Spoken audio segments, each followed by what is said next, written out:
Estás escuchando un audio de Mosaic Boston Church. Si deseas ver más recursos, conocer Mosaic Boston y las iglesias de nuestro vecindario o hacer una donación a este ministerio, visite mosaicboston.com. Hola, bienvenido a otro servicio en línea en Mosaic Boston, Brookline. Me alegra que estés sintonizando con nosotros en este tiempo verdaderamente caótico. Nos enfrentamos a otra confluencia de crisis con esta crisis de COVID-19 y ahora la crisis con este racismo, este caos en las calles. Y no hay tiempo más importante como ahora para volverse al Señor. Entonces, ¿orarías conmigo por la predicación de la palabra de Dios? Padre Celestial, te pido que bendigas nuestro tiempo en las Sagradas Escrituras. Señor, oro como el salmista en el Salmo 44. Ruego que despiertes, oh Señor, porque estás dormido, oh Señor. Despiértate a ti mismo. ¿Por qué nos has olvidado? ¿Cuánto tiempo más nos volverás la cara? ¿Cuánto tiempo más vas a olvidar nuestra aflicción y la calamidad? Señor, bendice nuestro tiempo, la santa palabra. Oro, Señor, toma esta palabra y trae consuelo a nuestro corazón. Consuele a aquellos de nosotros que estamos afligidos. Consuele a aquellos de nosotros que tenemos miedo. Señor, envía paz a nuestros corazones para hacernos agentes de paz en el mundo, agentes de reconciliación para ayudar a reconciliar a nuestros vecinos contigo y con los demás. Bendice nuestro tiempo en el libro de Filipenses y enséñanos que hay una diferencia entre el duelo y las quejas, entre las quejas y los lamentos, entre los lamentos y el amor. Ruego, Espíritu Santo, que ahora nos llenes a todos nosotros. Danos una palabra oportuna para este momento inquieto. Y oramos todo esto en el hermoso nombre de Jesucristo. Amén. Para empezar, me gustaría dar una palabra a nuestros hermanos y hermanas de color, personas de color, hermanos y hermanas. Quiero que sepáis sepáis cómo os amamos. Solo quiero extender otra articulación bien fuerte y clara de que os amamos, de que eres amado, de que eres precioso y preciosa a los ojos de Dios, de que eres hermoso y hermosa para nosotros. Siquiera podemos comenzar a comprender lo que seguramente estarás pasando en miedo y duda y clamores por justicia y estamos llorando con usted. Te amamos, tienes un lugar aquí en Mosaic, tienes un lugar en este cuerpo. Las Escrituras dicen que cuando una parte del cuerpo se regocija, todo el cuerpo se regocija, pero cuando una parte del cuerpo sufre, todos sufrimos. Estamos afligidos con usted, pero no nos afligimos como aquellos que están sin esperanza, porque tenemos una esperanza en Cristo. Este es un momento para lamentar. La Escritura tiene una clara distinción, una clara categoría teológica para el lamento. El lamento es diferente de las quejas. Hoy el pasaje trata de, si lo puedo decir así, refunfuñar, hacer todas las cosas sin quejas ni disputas. El lamento es diferente. Ves salmos de creyentes que claman a Dios y dicen cosas como despierta. El Salmo 44, versículo 23, despierta, Señor. Es un lamento. Ves un libro entero de la Biblia llamado Lamentaciones. Se lamenta lo que se está pasando. La diferencia entre lamentarse y quejarse es esto. Se trata de una postura del corazón. La pregunta aquí es, ¿tienes un corazón humilde que lamenta o un corazón orgulloso que se queja? Un lamento es cuando vamos a Dios y decimos, Dios, por favor, cambia esto.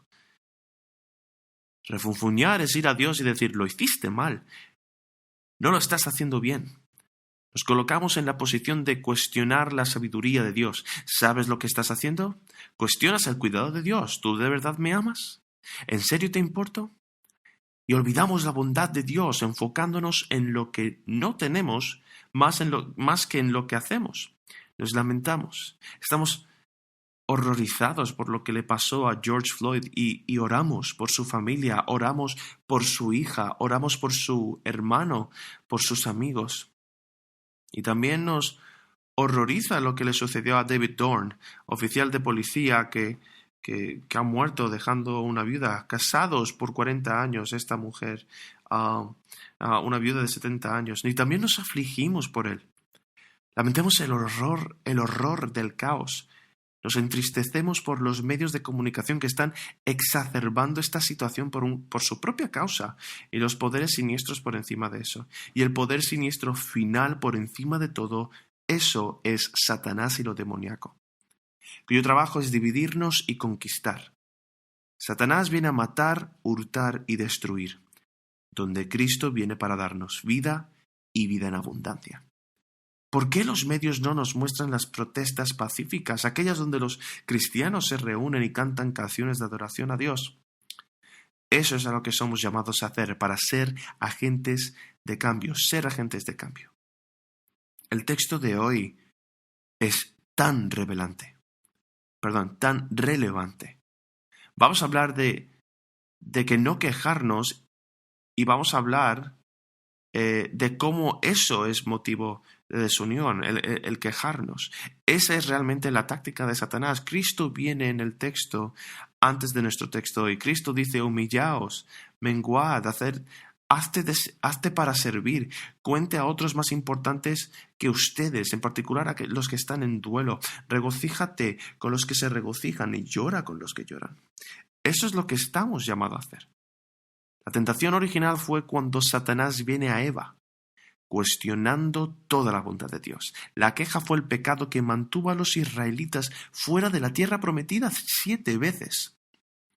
Las Escrituras dicen que murmuraron o se quejaron contra Dios. Lo que están haciendo es decir: Dios, arregla las cosas rápidamente. Dios, danos una solución inmediata.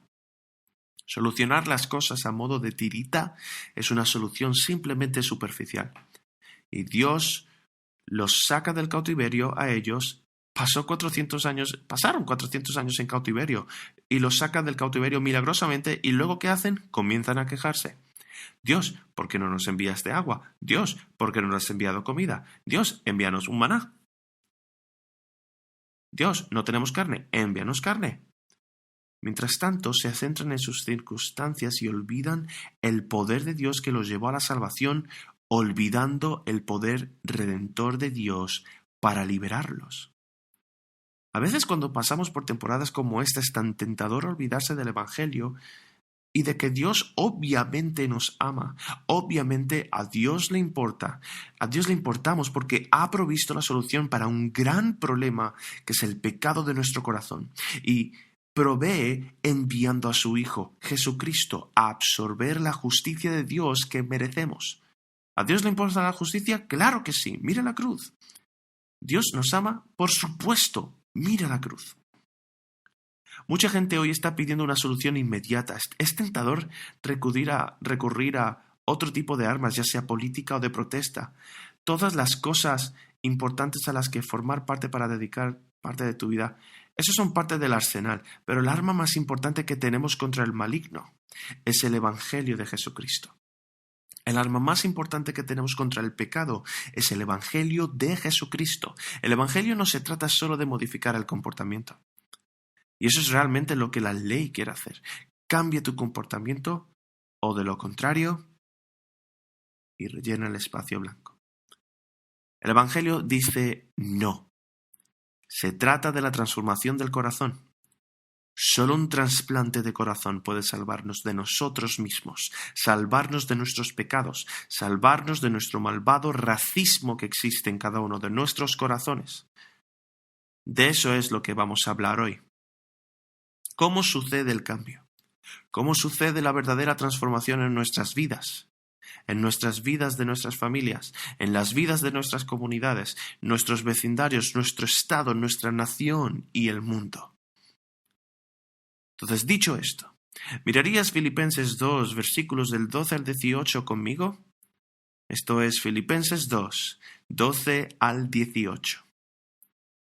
Dice así la palabra de Dios: así que, amados míos, tal como siempre habéis obedecido, no solo en mi presencia, sino ahora mucho más en mi ausencia, ocupaos en vuestra salvación con temor y temblor, porque Dios es quien obra en vosotros, tanto el querer como el hacer para su beneplácito.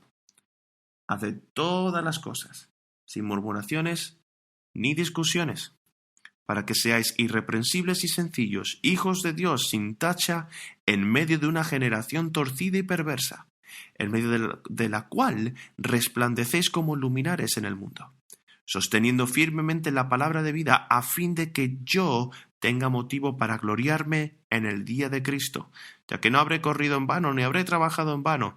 Pero aunque yo sea derramado como libación sobre el sacrificio y servicio de vuestra fe, me regocijo y comparto mi gozo con todos vosotros. Y también vosotros os ruego, regocijaos de la misma manera y compartid vuestro gozo conmigo. Esta es la lectura de la palabra santa, infalible y autoritaria de Dios, que Él escriba estas verdades eternas en nuestros corazones. 3 puntos para enmarcar en nuestro tiempo. Y hablaremos sobre cómo Dios trabaja en nosotros, el cómo obrar en nuestra salvación, y luego hablaremos sobre estas ganancias, el fruto de ese trabajo mutuo. Entonces, en primer lugar, Dios trabaja en nosotros. Ese es el versículo 12 al 13, dice: así que, amados míos, tal como siempre habéis obedecido, no solo en mi presencia, sino ahora mucho más en mi ausencia, ocupaos en vuestra salvación con temor y temblor, porque Dios es quien obra en vosotros tanto el querer como el hacer para su beneplácito. Porque, la palabra porque aquí se enfatiza, se deja claro que nuestra obediencia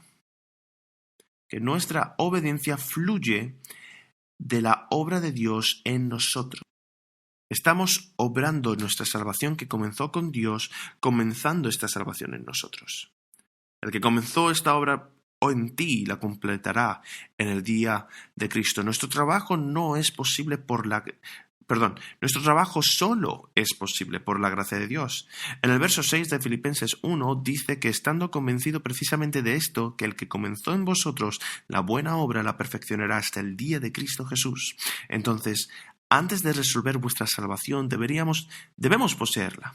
Él no dice obra por tu salvación. Él no dice gana tu salvación. Él no dice a través de buenas obras, a través de tu propia justicia, puedes justificarte. No.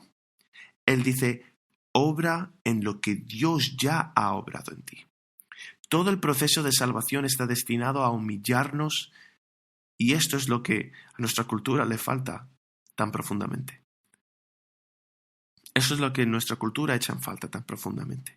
Clama por humildad por todos lados, una humildad que dice: ayúdame a entender, a escuchar, a saber por lo que estás pasando. Humildad para entender.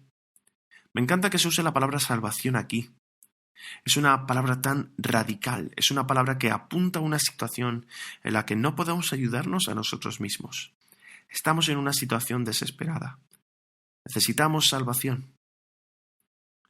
Es una situación de la que nosotros mismos no podemos salir.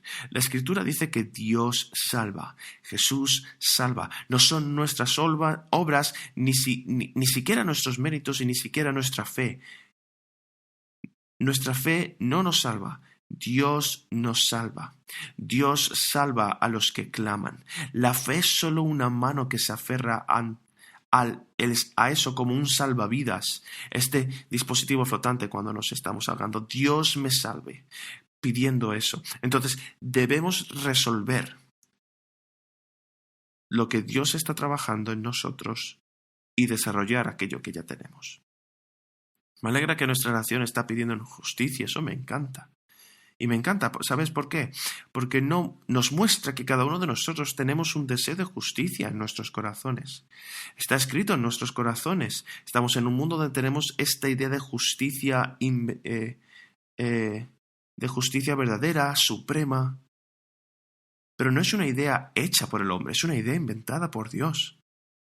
Dios es un Dios de justicia. Dios es un Dios de moralidad.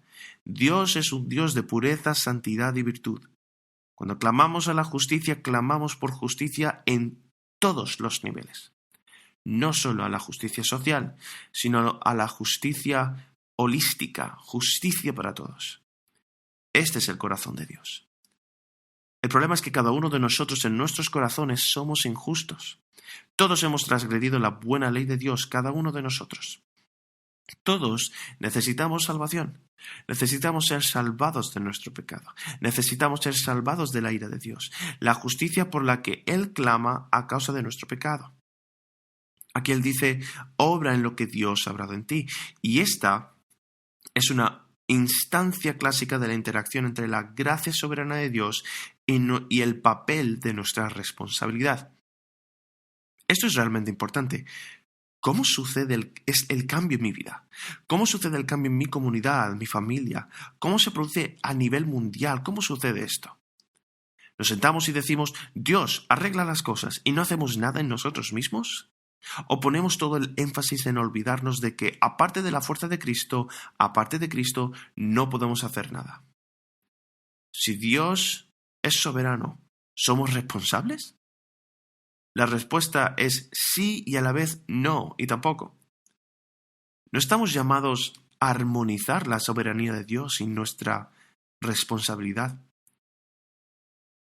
Tenemos que creer ambos, abrazar ambos y debemos de obedecer ambas. Algunos enfatizan la soberanía de Dios en la exclusión de la responsabilidad humana. Un ejemplo clásico de esto en términos de salvación fue William Carey, uno de los primeros misioneros en ir a la India y un ministro.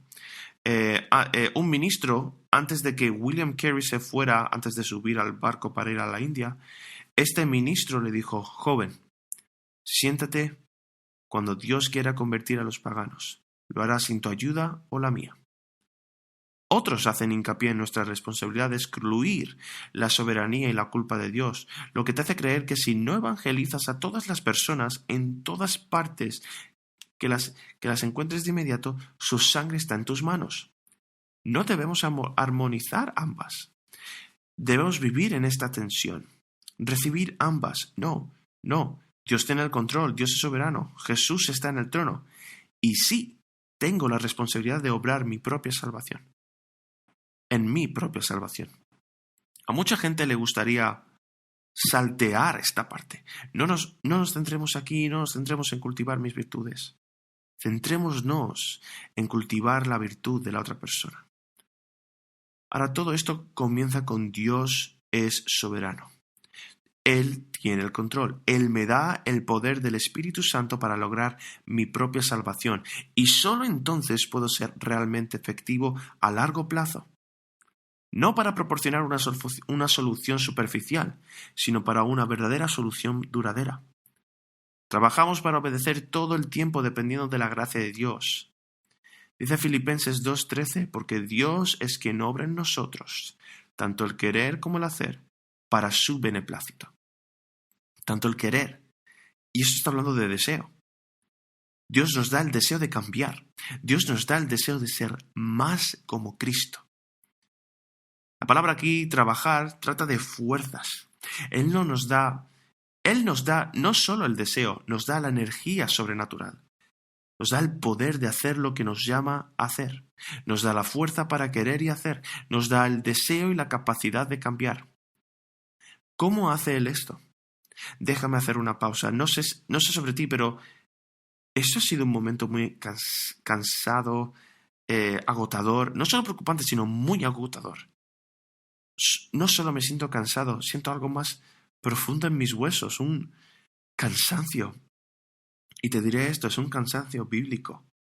Es cuando entiendes lo que Dios te llama a hacer, cuando entiendes la persona que se supone que eres y que no eres, y te quedas corto en todas estas cosas todos los días. Es cuando ves todo el pecado, la calamidad y el caos en el mundo, y comienzas a cansarte de ello. Empiezas a ver que dentro de ti mismo eres incapaz de cambiar las cosas. Si te quedas en ese lugar, te diré esto, te quemarás y querrás dejarlo. La única forma en que podemos seguir adelante, seguir presionando, es si estamos diariamente fortalecidos por el Espíritu de Dios. Dios usa 4 cosas para fortalecernos, en cambiarnos. Él usa su palabra, la Biblia, el Espíritu Santo, la Iglesia y las circunstancias. Las Escrituras, en primer lugar, su palabra. Filipenses 2, 14 y hasta la primera parte del versículo 16 dice: haced todas las cosas sin murmuraciones ni discusiones, para que seáis irreprensibles y sencillos, hijos de Dios sin tacha, en medio de una generación torcida y perversa, en medio de la cual resplandecéis como luminares en el mundo, sosteniendo firmemente la palabra de vida. Lo que te impedirá quejarte, lo que te impedirá entrar en disputas en medio de todo el pecado que nos rodea, toda la corrupción que nos rodea, es el aferrarte a la palabra. Y te diré esto, algunas iglesias, algunas organizaciones vienen y dicen: no, el Evangelio no es suficiente, tenemos que centrarnos en otra cosa. El Evangelio no es lo único que hacemos, es lo más importante que hacemos.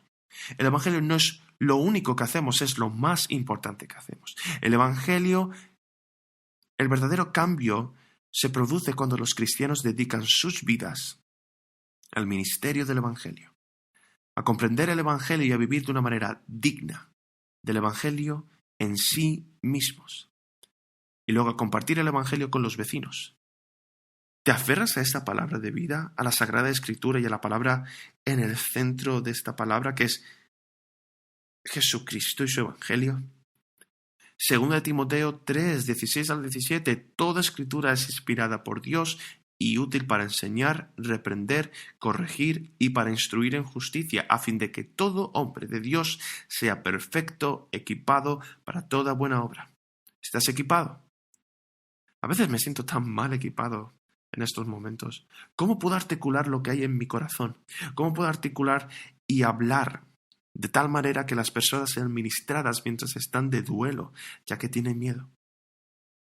La palabra de Dios es la respuesta. Es la palabra de Dios. Cuanto más alimentos nutritivos coma y luego use esa energía para hacer ejercicio, más saludable estará. La comida espiritual más nutritiva que comemos, esa es la palabra de Dios. Cuanto más obremos en ella, en realidad lo obedecemos, más fuertes nos volveremos. A menudo la gente dice: ojalá tuviera tu fe. No tengo ninguna fe. Y mi respuesta es: ¿y cuál es tu relación con las Escrituras? ¿Lees la palabra de Dios? ¿Amas las Escrituras? Las Escrituras dicen: la fe viene por el oír, y el oír viene de la palabra de Dios. Y Jesús dijo: estas cosas os las he dicho para que vuestro gozo sea pleno. También somos cambiados y transformados por el Espíritu Santo. Dios pone su Espíritu en nosotros en el mismo momento en el que creemos. Romanos 8:11, pero si el Espíritu de aquel que resucitó a Jesús de entre los muertos habita en vosotros, el mismo que resucitó a Cristo Jesús de entre los muertos, también dará vida a vuestros cuerpos mortales por medio de su Espíritu que habita en vosotros. Necesitamos vida. Tanta muerte a nuestro alrededor. Necesitamos vida espiritual que luego impregne a través de nosotros y transforme todo aquello que nos rodea. Cuando entregas tu vida a Dios, Él entra en tu vida. Segunda de Corintios 3:18 dice: pero nosotros, todos, con el rostro descubierto, contemplando como en un espejo la gloria del Señor, estamos siendo transformados en la misma manera, en la misma imagen, de gloria en gloria, como por el Señor, el Espíritu. De aquí viene la verdadera transformación, del Espíritu Santo. Mientras meditas en el Evangelio, el Espíritu Santo implanta el Evangelio en ti, te da fuerzas para cambiar. Sí, odiamos el racismo allá afuera, pero ¿odiamos igualmente el racismo en nosotros? Cada uno de nosotros lo tenemos dentro. Jesús preguntó que de dónde viene todo lo que la gente hace: el adulterio, la inmoralidad sexual, la injusticia, la corrupción, el robo, todo lo que está roto en el mundo. Viene de los corazones de hombres y mujeres que no han sido transformados y de los corazones de hombres y mujeres que no están siendo transformados diariamente por el poder del Espíritu. Entonces mi pregunta es: ¿estás lleno del Espíritu? ¿Te presentas diariamente para ser lleno del Espíritu Santo? Cuando está corriendo sin fuerzas, si no se da la vuelta para descansar, no vas a tener más energía para continuar. Eso es lo que dice el Espíritu Santo. Tomas tiempo para repostar y llenarte del Espíritu. Iza tus velas. El Espíritu Santo te va a llevar a lo largo. La transformación también llega a través de la Iglesia. El obrar tu salvación es plural. Sí, es personal. Es profundamente personal nuestra salvación, pero no podremos obrar en nuestra salvación por nosotros mismos. Necesitamos hermanos y hermanas. Necesitamos hermanos y hermanas. Necesitamos una comunidad de creyentes. Me encanta que él hable de obrar tu salvación. Este texto viene inmediatamente después del texto justo antes de la semana pasada, que es Filipenses 2, del 1 al 12, donde habla sobre la humildad. Necesitamos humildad para unirnos en la misión de Dios. Y luego él comienza a explicar cómo se hace prácticamente. No tendrás humildad al menos que estés trabajando en tu salvación diariamente. Y mientras lo haces, tu corazón se llena de humildad y no se queja. Incluso cuando las cosas son difíciles, te lamentas en lugar de quejarte. Humildad en el corazón de lamento, pero orgullo en el corazón del gruñón. Esto es Filipenses 2 del 1 al 4, dice: por tanto, si hay algún estímulo en Cristo, si hay algún consuelo de amor, si hay alguna comunión del Espíritu, si hay algún afecto y compasión, haced completo mi gozo, siendo del mismo sentir, conservando el mismo amor, unidos en espíritu, dedicados a un mismo propósito. Nada hagáis por egoísmo o por vanagloria, sino que con actitud humilde cada uno de vosotros considere al otro como más importante que a sí mismo, no buscando cada uno de vosotros sus propios intereses, sino más bien los intereses de los demás. Cuente a otros más importantes que ustedes. Entonces, mis amigos blancos, ¿consideran que sus amigos negros son más importantes que ustedes? Y mis queridos amigos negros, ¿consideran que sus amigos hermanos y hermanas blancos son más importantes que ustedes? Mis amigos asiáticos, mis amigos indios, mis amigos eslavos, todos. Esta es la única forma en que podemos ser una verdadera familia de la Iglesia. Todos honrando al otro, todos sirven al otro, todos se preocupan el uno por el otro. Este es el único camino hacia el verdadero Evangelio, la unidad que conduce al crecimiento del reino de Dios. Dios usa también las circunstancias en nuestra transformación, mientras obramos en nuestra salvación. Problemas, presiones, dolores de cabeza, dificultades, estrés, todo esto, aquello que atrae nuestra atención. Hebreos 5:8 dice: y aunque era hijo, aprendió obediencia por lo que padeció. Hebreos 2:10, porque convenía que aquel para quien son todas las cosas y por quien son todas las cosas, llevando muchos hijos a la gloria, hiciera perfecto por medio de los padecimientos al autor de la salvación de ellos. Jesús ya era perfecto, pero era transformado continuamente. Lo vemos aquí, el Espíritu lo llenaba continuamente a través del sufrimiento. Así es como Él entró en nuestro sufrimiento. Él sufrió. Jesús sufrió. Entonces, Dios obra la salvación en nosotros a través de las Escrituras, a través del Espíritu Santo, a través de la comunidad, la Iglesia y las circunstancias. ¿Cuántas horas al día vivimos circunstancias? 24 horas al día, 7 días a la semana, ¿verdad? Raramente cambiamos hasta que nos desesperamos. No cambiamos con demasiada frecuencia cuando vemos la luz. Pero cuando sentimos el calor o Dios enciende un fuego debajo de nosotros, ¡uy! ¿Cómo comenzamos a movernos, Así es como Dios obra la salvación en nosotros. Todo comienza con el Evangelio de Jesucristo, que Jesús nos consiguió la salvación en la cruz al absorber la justicia que deberíamos haber recibido por nuestros pecados, el mismo castigo. Cristo absorbe todo eso, aunque nunca había hecho pecado. Recibió el castigo por ello, nunca pecó. Él hace eso para extender misericordia y no justicia. Cuando recibimos esa salvación por gracia a través de la fe, es cuando comienza la transformación. Recibimos ese trasplante de corazón y luego continuamos siendo transformados a través de las Escrituras, el Espíritu Santo, la Iglesia y las circunstancias. Entonces, prácticamente, ¿cómo obramos nuestra salvación?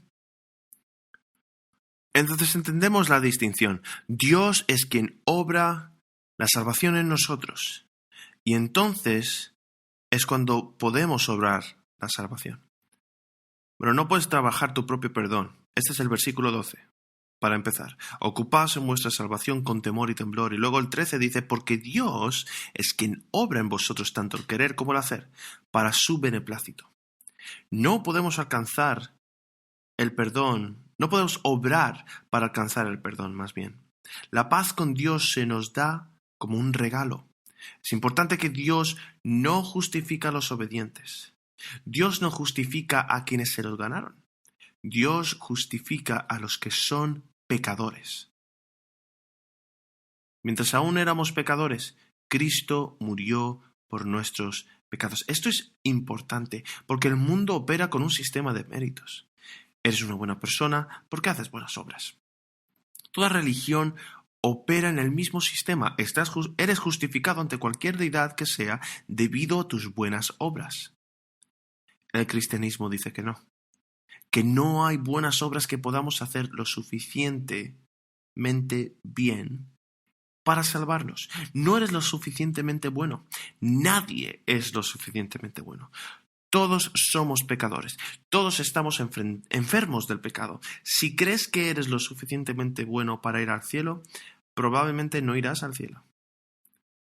Necesitamos arrepentirnos de nuestro pecado, arrepentirnos de nuestro orgullo, arrepentirnos de todo lo que hay en nosotros que hace del mundo un lugar miserable.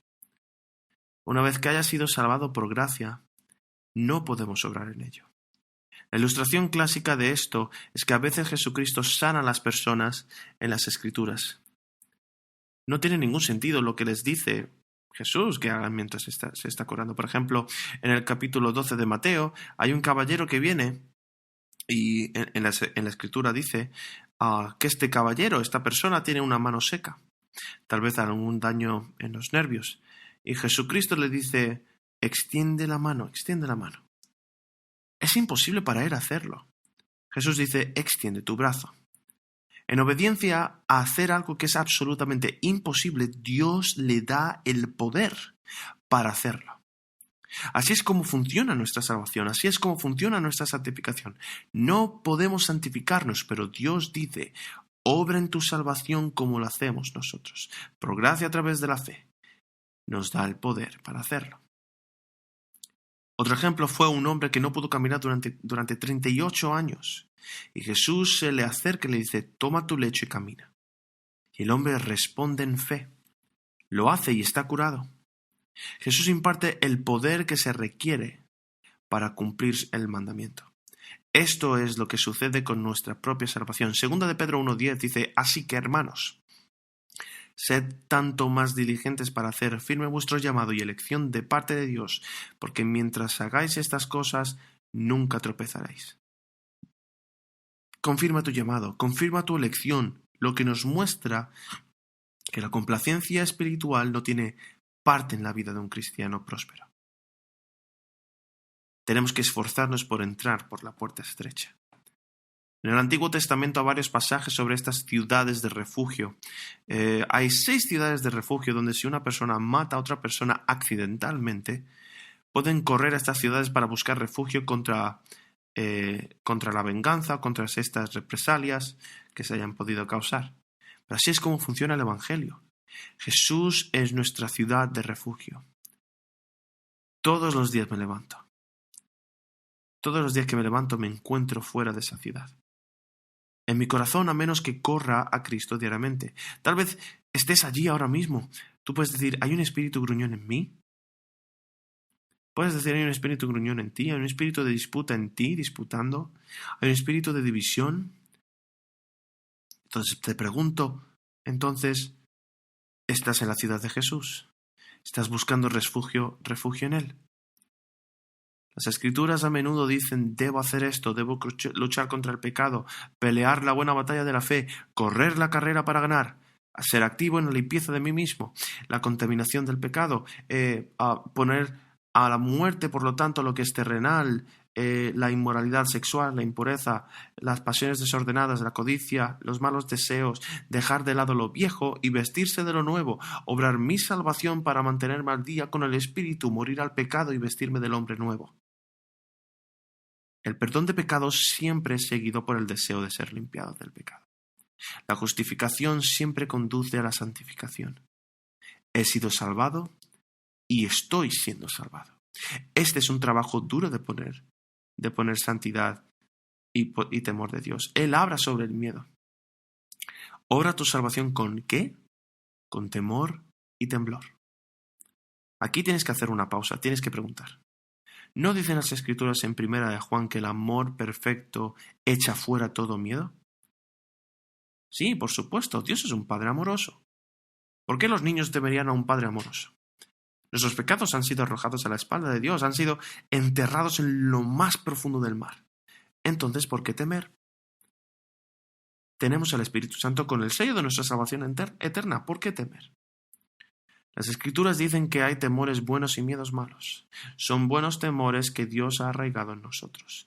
Como el miedo al fuego evita que nos quememos, el miedo al borde de un acantilado, el miedo a las alturas que nos impidan caer, hay buenos temores que nos protegen del daño. Y hay malos temores que en realidad conducen al daño. La forma más sucinta que puedo decir es que en la que puedo decir todo esto es que el buen miedo nos mantiene cerca de Dios. El mal miedo nos mantiene lejos de Dios. El buen miedo nos mantiene lejos del pecado, pero el mal miedo nos mantiene lejos de Dios. Existe un gran temor de que nosotros como cristianos necesitamos obrar, desarrollarnos y cultivarnos. Un temor reverente. Aquí está la cosa acerca del temor reverente o honrar a Dios. Glorificar a Dios, estar en pie, es eso, estar en pie ante la inquietud, ante Él y su palabra. Es que no se expulse la alegría inexpresable, en realidad se cultiva. Este miedo reverente, esta alegría inexpresable, pueden existir en el corazón al mismo tiempo. El mundo no sabe esto, pero es verdad. El verdadero buen miedo en realidad conduce a la alegría, al gozo. No es un miedo que esclaviza, pero es un miedo que fortalece nuestra valentía. No aprisiona, sino que libera. Y no paraliza, sino que anima. Proverbios 28:14 dice, «Cuán bienaventurado es el hombre que siempre teme. Pero el hombre que endurece su corazón caerá en el infortunio». La palabra bienaventurado aquí, otra traducción para esa palabra es feliz. Feliz es el que siempre teme al Señor. Cuando temes al Señor, no tienes nada más que temer. Anoche eran como las 11 de la noche y estaba tratando de dormir. Me levanto a las 5 de la mañana y cada vez que predico, entonces como las 11, ¿no? Pero de repente escucho fuertes golpes y yo no tengo ni idea de lo que está ocurriendo. Pero en ese momento dije, ¿sabes qué? Tengo que tomar una decisión. Puedo temer lo que sea que esté ahí fuera o en este momento puedo correr a la ciudad de refugio que es Cristo. Le temo y porque le temo no tengo nada que temer. Cada uno de mis días ya están predestinados y asignados previamente. Tuve una conversación con una muy buena mujer, se llama Susan. Tenemos una muy buena relación. Esta es una mujer que vive en un hogar para ancianos, ¿no? Y ella está pasando por muchas cosas difíciles. Ella me llamó para decirme que estaba al borde de la muerte ayer y me pidió que orara por ella. Y ella me dijo, Jan, ¿crees que voy a estar vivo mañana? ¿Crees que voy a estar viva mañana? Y le dije, eso espero.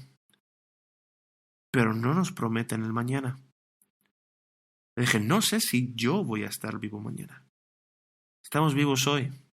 Y estamos vivos hoy por una razón. No necesitamos temer lo que está más allá de nuestro control. Porque tememos a Dios.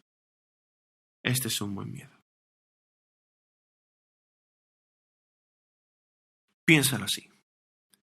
Amo a mi padre. Eres un gran tipo. También temo a mi padre. Y este temor es un buen miedo. Lo honro, lo respeto, lo adoro. Y no quiere hacer nada que aleje su corazón de mí. Eso es parte de lo que se está hablando aquí. Cuando te das cuenta de que Dios es grande, tan increíble, y que los ángeles cuando ven a Dios en su trono y cuando ven a Cristo en su trono se cubren los ojos, y los serafines se cubren los ojos con sus alas. Isaías ve a Dios y él cae de bruces al suelo y dice: soy un hombre sucio y vil pecador, hombre malvado. Dios, eres un gran Dios. Eclesiastés 12, versículos 13 al 14 dice: la conclusión, cuando todo se ha ido, es esta: tema a Dios y guarda sus mandamientos, porque esto concierne a toda persona. Porque Dios traerá toda obra a juicio, junto con todo lo oculto, sea bueno o malo. Tema a Dios, Él juzgará. Nuestros pecados serán juzgados en la cruz o en el día de juicio. Todos nuestros pecados. A veces pienso que olvidamos la grandeza de Dios, olvidamos la grandeza del universo porque estamos muy concentrados en nuestros teléfonos. Pasamos demasiado tiempo en este pequeño y enano dispositivo debido a que estamos mirando hacia abajo y no levantamos la vista en mucho tiempo y nos olvidamos de que la inmensidad de Dios y la inmensidad del universo es enorme y luego de lo pequeño que somos. Solo quiero que medites unos minutos en la estrella Pistola. Hay millones y millones de estrellas en nuestra propia galaxia. Al más cercano de uno le tomaría como unos 100.000 años en llegar a la velocidad actual de las sondas espaciales. La estrella Pistola se encuentra es 10 millones de veces más brillante que nuestro propio Sol. Y está en una galaxia con millones de estrellas. Y una galaxia es una entre millones de galaxias. Es tan inmenso. La distancia está tan extendida que podemos calcularla, pero apenas podemos comprenderla. Apenas lo entendemos. Y aquí está la cosa. Dios habló toda la existencia. Todo fue creado por el poder de su palabra. Dios habla y las cosas se hacen. Si estamos preocupados por lo que nos rodea, si estamos preocupados por los medios de noticias de clickbait, de que todo está mal y que solo se enfocan en el caos, sí, ahí es donde estamos. Si ahí es donde estamos, perdemos de vista el hecho de que Dios tiene el control. Jesucristo está en su trono. No tenemos nada que temer. Temed a Dios. Dios meramente enunció palabras y creó todo sin esfuerzo y controla cada partícula. Asombroso. Dios obra nuestra salvación y usa las Escrituras, usa el Espíritu Santo, usa la Iglesia y las circunstancias. Y luego debemos responder a este poder amando la palabra de Dios, dependiendo de su Espíritu, comprometiéndonos con la Iglesia y respondiendo a las circunstancias. Entonces pregúntate, ¿amas a la palabra de Dios? Porque el crecimiento no es automático, no podemos crecer pasivamente en la fe. El cambio es una cuestión de elección. ¿Eliges seguir a Dios? ¿Eliges pasar tiempo en las Escrituras? Proverbios 4:23 dice: con toda diligencia guarda tu corazón. ¿Por qué? Porque de él brotan manantiales de vida. Cambia de vida. Es un cambio de vida, de sentimientos. Todo comienza con un cambio de pensamiento. Efesios 4:23 y 24 dice: y que seáis renovados en el espíritu de vuestra mente y os vistáis del nuevo hombre, el cual, en la semejanza de Dios, ha sido creado en la justicia y santidad de la verdad. ¿Cómo nos ponemos el nuevo yo? ¿Cómo nos transformamos? Él dice: ¿estás renovando el espíritu de tu mente? Por cierto, lo que esto significa es arrepentimiento. Esto es lo que es el arrepentimiento. El arrepentimiento no significa entrar en un proceso de penitencia y todas estas cosas. Significa cambiar de mente. Eso es lo que es el arrepentimiento. En términos de Dios, en términos de su ley, es un cambio de mente, un cambio de predisposición, un cambio de perspectiva. Cuando me arrepiento a diario, cada hora, necesito hacerlo cada hora y decir, gran pecador que soy y que somos todos. Lo que es decir, oh Dios mío, estoy demasiado enfocado en mí mismo, demasiado enfocado en las circunstancias, enfocado en el pecado. Necesito cambiar de mente para enfocarme en el Salvador y no en el pecado. Cuando mis pensamientos cambian, y por cierto he sido más sensible a esto últimamente porque ha sido una montaña rusa emocional para mí. Cuando mis pensamientos cambian, vas y oras. Pasas tiempo en las Escrituras, cambiando de mente, lo que lleva a un cambio de sentimientos, cambios de corazón, lo que lleva a un cambio de acción. Así es como somos transformados. La forma en que pienso determina la forma en que me siento. La forma en que me siento determina la forma en que actúo. La forma en que actúo determina la forma en que vivo. Y todo comienza en los pensamientos. No hay acción sin pensar detrás de esto. Si estás actuando deprimido es porque te sientes deprimido. Si te sientes deprimido es porque estás teniendo pensamientos deprimentes en este momento, y lo que tenemos que decir es que debemos predicarnos a nosotros mismos y decir, no mente, no yo, no alma mía, ¿por qué estás turbada? Juan 17 dice, santifícalos en la verdad, tu palabra es verdad. Salmo 1, versículos del 1 al 3 dice, cuán bienaventurado es el hombre que no anda en consejo de malos, en consejo de los impíos, ni se detiene en camino de pecadores, ni en silla se sienta de los escarnecedores, sino que en la ley del Señor está su deleite, y en su ley medita de día y de noche. Será como árbol firmemente plantado junto a corrientes de agua que dan su fruto a su tiempo y su hoja no se marchita. Y todo lo que hace prospera. Colosenses 3:16, que la palabra de Cristo habite en abundancia en vosotros con toda sabiduría, enseñándonos y amonestándonos unos a otros con salmos, himnos, canciones espirituales, cantando a Dios con acción de gracias en vuestros corazones. Entonces la palabra, ¿no? Y luego el siguiente punto es la dependencia del Espíritu Santo. Esa es la forma en la que Dios nos llama a trabajar en nuestra salvación. Efesios 5:18 dice así, y no os embriaguéis con vino, en lo cual hay disolución, sino sed llenos del Espíritu. Sed lleno. Dios me llenó del Espíritu Santo, te lo pido humildemente y ruego que tú hagas lo mismo. Juan 15:4-5 dice, permaneced en mí y yo en vosotros. Como el sarmiento no puede dar fruto por sí mismo, la rama, si no permanece en la vid, así tampoco vosotros si no permanecéis en mí. Yo soy la vid, vosotros los sarmientos, los pámpanos, las ramas. El que permanece en mí y yo en él, ese da mucho fruto. Porque separados de mí, nada podéis hacer. Una rama es totalmente dependiente de la vid. Cortado, sin recursos y sin nutrientes, muere. De la misma manera, somos totalmente dependientes de Cristo. ¿Estás conectado a Él?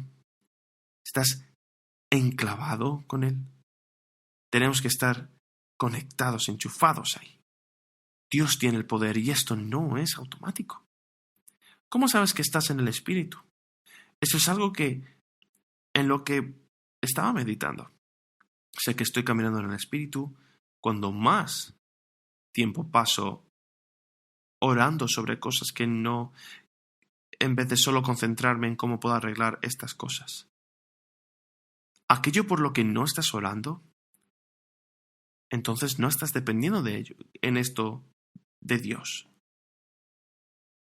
Lo más poderoso que nosotros, como cristianos, que podemos hacer es orar. Nada más. Nada más poderoso. Ora, ayuna y clama para que Dios se mueva. Mientras oras y ayunas, Él te revelará lo que debes de hacer. Él te revelará lo que debes de hacer. Dios también nos transforma a través de la iglesia, por cierto. Por supuesto, la salvación es intensamente individual. pero no somos salvos individualmente, solos.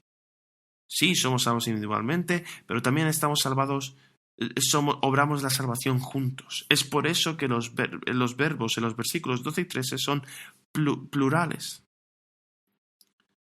Obra tu salvación, pero trabajen juntos en comunidad. Ustedes obren la salvación los unos con los otros. No podemos vivir la vida cristiana de forma aislada. Aquí es donde es importante tener relaciones profundas, basadas en el amor, donde si ves a un hermano o una hermana en pecado, no te vayas a quejar de su pecado a sus espaldas. No solo los disputas sobre su pecado en público, vas a ellos uno a uno y les hablas en el Evangelio. Los llamas a arrepentirse. Todos necesitamos hacer esto, todos debemos arrepentir. ¿Cómo recibir eso humildemente? Y luego, respuestas a las circunstancias, así es como trabajamos nuestra salvación. Hay un paralelo en las Escrituras entre los recursos de Dios y nuestra elección. ¿Recibirás esos recursos? Dios tiene el recurso de su palabra. ¿Estás en su palabra? Dios tiene el Espíritu Santo. ¿Eliges depender del Espíritu Santo? Dios usa la iglesia. ¿Eliges unirte a la iglesia, unirte a la comunidad, caminar con otros creyentes? Dios usa las circunstancias y tú eliges cómo responder a esas circunstancias. Lo más importante en la vida no es lo que nos sucede, sino cómo reaccionamos ante lo que nos sucede. Santiago 1, versículos 2 al 4 dice: «Tener por sumo gozo, hermanos míos, el que os halléis en diversas pruebas, sabiendo que la prueba de vuestra fe produce paciencia, y que la paciencia tenga su perfecto resultado, para que seáis perfectos y completos sin que os falte nada». Siempre puedes elegir cómo responder a las circunstancias. ¿Estas circunstancias me amargan o me mejoran? ¿Estas circunstancias me romperán o me harán crecer? ¿Serán estas circunstancias una piedra de tropiezo o un peldaño? Sea lo que sea, lo estamos pasando. Lo más importante no es lo que sucede, sino lo que sucede en ti. Y finalmente, hablaremos de las ganancias. Este es el fruto del trabajo de tu salvación que Dios ha trabajado en ti. El crecimiento de la obediencia, la satisfacción en el Evangelio y la preocupación por la fe de los demás. El crecimiento en obediencia, como he dicho antes. Versículo 12, lo hacemos en obediencia. Eso es lo que significa obedecer. El versículo 12 dice: «Así que, amados, tal como siempre habéis obedecido, no solo en mi presencia, sino ahora mucho más en mi ausencia, ocupaos de vuestra salvación con temor y temblor». El amor y la obediencia no son mutuamente excluyentes. Si amas a tus hijos, quieres que te obedezcan, porque las cosas que les dices que hagan es lo mejor para ellos. Que te obedezcan, porque las cosas que les dices que harán es mejor para ellos. Cuando caminamos en la proximidad espiritual del Señor, queremos obedecer porque somos amados. También es el crecimiento, no en la obediencia también, sino en la satisfacción en el Evangelio. Lo que vemos en el versículo 14 al 15. «Haz todas las cosas sin refunfuñar o disputar, para que puedas ser inocente hijos de Dios sin manchar en medio de una generación torcida y retorcida, entre quienes brillas como luces en el mundo».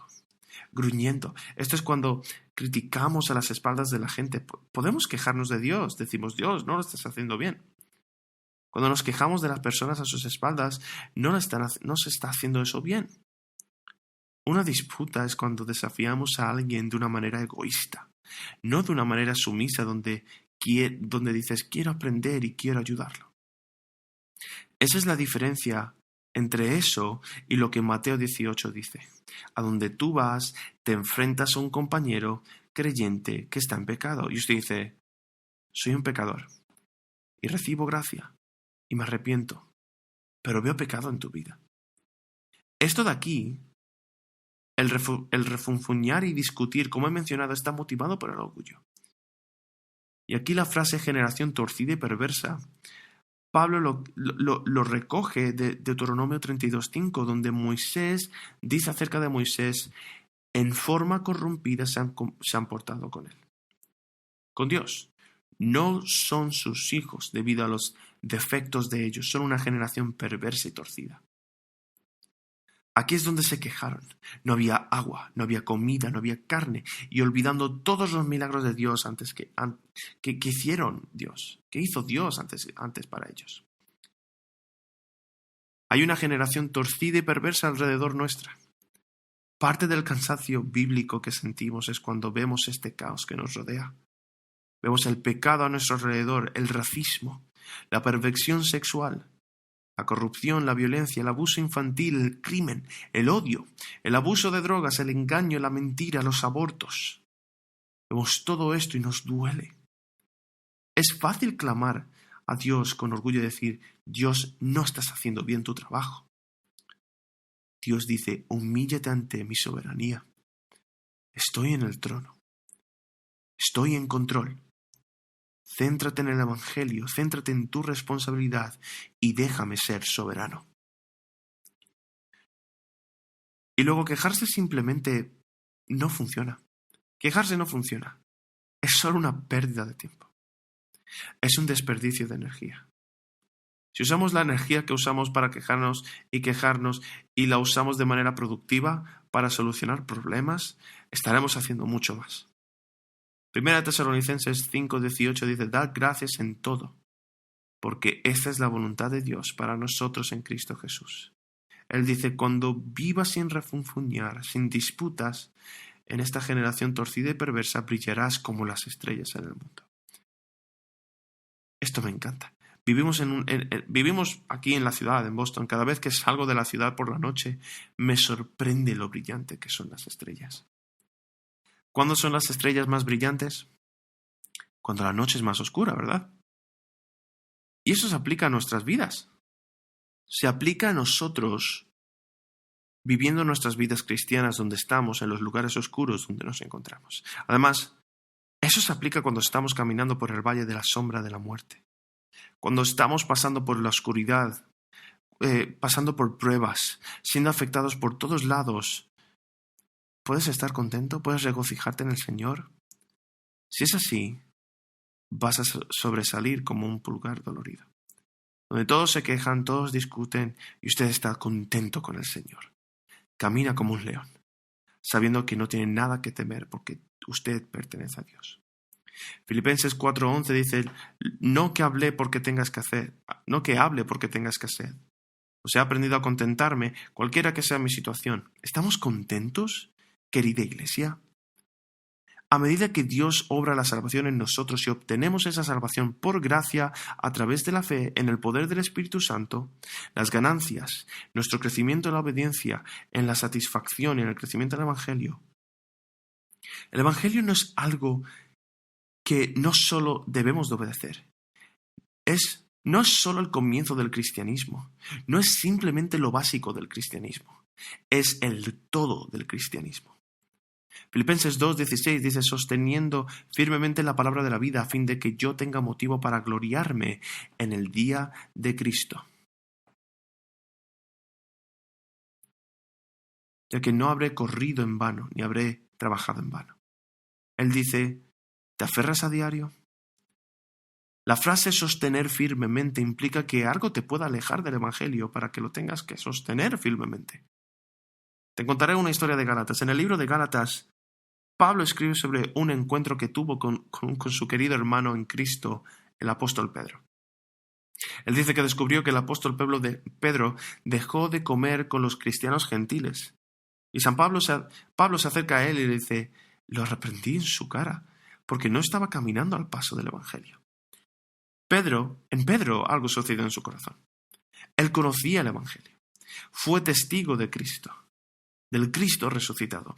Él tuvo una visión de Dios para ir a Cornelio, el gentil, y compartir el Evangelio con este gentil para comer con los gentiles. Pero algo sucedió cuando estas otras personas lo presionaron. Por cristianos judíos, estos cristianos judíos que le dijeron, si no estás circuncidado, no eres de nuestra etnia. No puedes ser un cristiano completo. no vamos a comer contigo. Pablo dice, Pedro, veo racismo en tu corazón. Veo tendencias racistas en tu corazón. La forma en que luchas con el racismo, Pedro, no es que te obliga a comenzar a hacer señas de virtud para mostrarle a la gente que eres mejor persona. Él dijo, no eres transformado por la ley, eres transformado por el Evangelio. No estás caminando al paso del Evangelio, Pedro. No estás caminando al paso del Evangelio, Pedro. Así es como ocurre la transformación en nuestras vidas. ¿Estoy caminando al paso del Evangelio? ¿El Evangelio continúa transformándome? Son preguntas que hay que hacerse. ¿Cómo hace esto el Evangelio? Miras a Cristo. Su sangre fue derramada, la sangre derramada por cada raza del universo, cada tribu, lengua, nación, será redimida por Dios, adorándolo en el cielo por gracia a través de la fe. Filipenses 2:22 dice, pero vosotros conocéis sus probados méritos, que sirvió conmigo en la propagación del Evangelio como un hijo sirve a su padre. El crecimiento del Evangelio comienza con la comprensión del Evangelio y luego servir en un Evangelio. Finalmente, cuando Dios obra la salvación en nosotros y obtenemos nuestra salvación, estas ganancias, un crecimiento en la obediencia y la salvación, el Evangelio, y finalmente la preocupación por la fe de los demás. Eso es lo que ocurre. Filipenses 2:17-18 dice, pero aunque yo sea derramado como libación sobre el sacrificio y servicio de vuestra fe, me regocijo y comparto mi gozo con todos vosotros. Y también vosotros os ruego, regocijaos de la misma manera y compartid vuestro gozo conmigo. Pablo tenía el derecho de quejarse y disputar, ya que estaba en una prisión romana a sus 60 años. Podía haberse quejado contra Dios y decir, Dios, merezco una jubilación mejor. Te he dado la mejor parte de mi vida, me he sacrificado por ti. Podría haber disputado con todos sus críticos, todos los que le criticaban, todos los que se estaban mirando, impugnando su ministerio, impugnando sus motivaciones, pero en cambio no lo hace. Enfoca la última parte de su vida ¿en qué? Sobre lo que condujo a la transformación del Imperio Romano. Podría haber concentrado su tiempo en luchar contra el injusto Imperio Romano, pero no lo hace. Pasa el final de su vida escribiendo epístolas para las iglesias, promoviendo el ministerio del Evangelio. Estas mismas palabras son las que transformaron el Imperio Romano. 400 años y todo absolutamente ha transformado. Absolutamente transformado. Había más cristianos que no cristianos. Solo el Evangelio podría cambiar nuestros corazones. Solo el Evangelio puede cambiar los corazones de nuestros vecinos y transformar el mundo. Entonces los puntos son que Dios trabaja en nosotros, obra la salvación en nosotros a través de las Escrituras, el Espíritu Santo, la Iglesia y las circunstancias. También el segundo punto es que obramos nuestra salvación, el obrar en nuestra salvación amando a la palabra de Dios, dependiendo del Espíritu Santo, comprometiéndonos con la Iglesia y respondiendo a las circunstancias de una manera santa. Y finalmente estas ganancias, que son el crecimiento en la obediencia, satisfacción, el Evangelio y el crecimiento en la preocupación por la fe de los demás. Cerraré con la historia de John Wesley y George Whitefield. Al principio estaba yo hablando de ¿es Dios soberano o somos responsables en términos de salvación, santificación y todo lo que Dios nos llama a hacer? Y la respuesta es que sí, que no estamos llamados a armonizar estas cosas. Estamos llamados a creer y recibir a Dios, de que Dios es soberano y que nosotros somos responsables. Entonces voy a compartir esta historia porque en momentos como este, Satanás divide a la iglesia sembrando semillas de sospecha. ¿Eres verdaderamente cristiano? ¿Estás realmente caminando con Dios? ¿Estás realmente luchando contra el racismo tanto como yo? John Wesley y George Whitefield fueron utilizados por Dios para atraer a miles de personas a la fe en el siglo XVIII. Eran muy buenos amigos, aunque diferían en su comprensión de si Dios es responsable o si somos nosotros. Si Dios es soberano, somos responsables en la salvación. John Wesley puso tanto énfasis en la responsabilidad humana en la salvación que dudó de su salvación incluso en su lecho de muerte, aunque Dios lo usó para llegar a miles de personas. Whitefield, por otro lado, era un firme creyente en la soberanía y salvación de Dios. Un reportero llega a Whitefield en busca de un chisme jugoso, un clickbait de aquel entonces más bien. Él le dijo a George: «Señor Whitefield, ¿crees que verás a Wesley en el cielo?» Y Whitefield le dice: «La verdad es que no». El periodista dice: ¿qué? ¿Qué? ¿Quieres decir que no crees que John Wesley es creyente y que por lo tanto no estará en el cielo? A lo que Whitefield le dice: «Me preguntaste si lo vería en el cielo». Entonces él responde: «No creo que lo haga, porque John Wesley estará tan cerca del trono de Dios y yo estaré tan lejos que no podré vislumbrarle». Me encanta esa historia, porque muestra su propia humildad y su comprensión de que Dios lo salvó, de que Dios lo usó, pero Dios salva a otros y Él usa a otros. Esta humildad es la que necesitamos desesperadamente si vamos a estar unidos en la misión de Dios. Proclamar el Evangelio, extender el Evangelio, expandir el reino de Dios en este tiempo caótico. En este punto, ¿orarías conmigo? Padre Celestial, te agradecemos por este tiempo que nos has dado en las Sagradas Escrituras con una palabra muy oportuna. Y siempre lo es. Y te agradecemos, Dios, que tienes el control. Sí, somos responsables. Ahora somos responsables de la salvación de alguien más en términos de obrar en ella, pero en términos también de nuestra propia salvación, que luego nos da la fuerza a medida que somos santificados, llenos de tu Espíritu, capacitados para ir y ayudar a otros, así como también derramar nuestras vidas para su salvación. Señor, gracias por el recordatorio de que no es lo único que hacemos, es lo más importante que hacemos. No importa lo que salga, no importa qué desafíos surjan, la respuesta es siempre la misma: Jesús. Y Jesús, te agradecemos que eres nuestra fuerza y nos fortalecemos en ti. Oramos todo esto en el santo nombre de Cristo. Amén.